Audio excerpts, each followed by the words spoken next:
How's it going, everyone? We're back for another simple, creative and fun illustration. We're going to paint a brown hen just using pumpkin orange.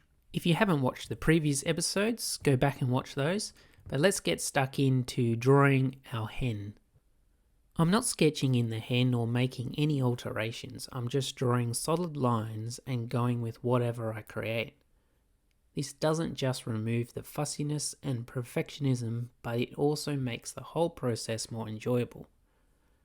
When you draw without the ability to make alterations, you create heaps of character and charm in your illustrations. And this is especially true when it comes to animals.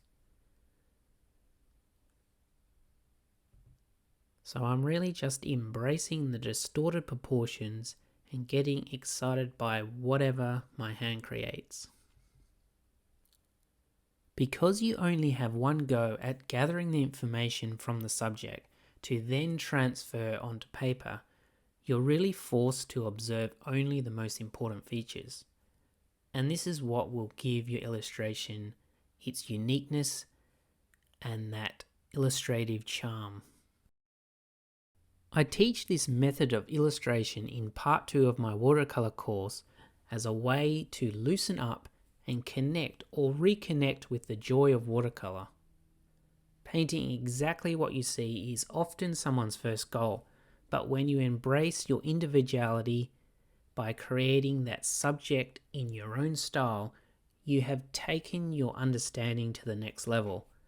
And this is what I encourage the most in my courses. Now that we have reduced this hen to its basic shapes, we can understand its form better. I'm not really concerned about the size or shape of each feather. I've just taken a note of how they flow with the curve of the body, and I'm just going ahead and filling them in how I think they may be. I will go ahead now and draw in the rest of these feathers. And in the meantime, if you have any insects or animals you would like to see me paint, feel free to suggest them in the comments. They may even be ones I already plan to do so I can get them out to you quicker.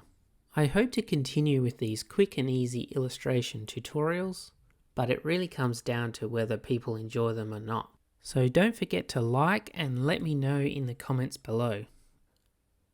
I'm going to leave you now with the rest of the tutorial, so happy creating, and remember, don't be too fussy with what you're doing, just go with the flow and you will be pleasantly surprised how your picture turns out.